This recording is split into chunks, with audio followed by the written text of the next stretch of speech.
Hi, this is Christy with Van Ahn & Company. It is Tuesday, September 22nd. I am just going to go over the markets for the day. It was a pretty ugly day to the downside for majority of markets, anywhere from grains to softs to meats to outside markets. Everything was pretty much negative. I think a lot of that had to do with the outside market. It looks like you got a little bit of a risk-off mentality going on.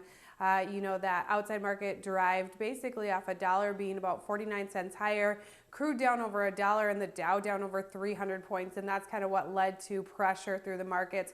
Corn closed down 4, beans down 12, wheat down 2. Corn and wheat were both able to come back off their lows. Corn was down 7 at one point. Wheat was down, I believe about 10 to 12. And it was able to come back. Beans closed down near its low, not on its low.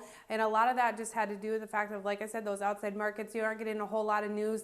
In fact, harvest progression wasn't actually as far along as people were expecting it to be yesterday. And crop conditions, you did get a little bit of an uptick in bean conditions, so the market wasn't expecting that. But overall, there's not a lot of news out there right now, even though we see those combines rolling quite a bit around Alexandria. The yields look to be okay so far, a little bit off what they were expecting, but we'll see how those move forward. Going into the meat market, same situation you saw in grains. Live's down $1, feeders down 80 cents, lean hogs down 55. Early enough in the week that you just haven't really seen any cash bids or anything along that sort. But like I said, moving forward, what you're going to look at is harvest progression for those grains, and then those outside markets, see if they can get a little bit of a correction.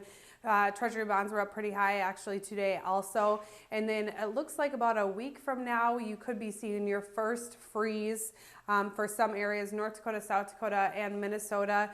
You've progressed these crops long enough that it shouldn't be anything of a big deal, but it does look like the weather model did change that you could be seeing that move forward September 30th to October 1st. And that's basically all that's on the radar.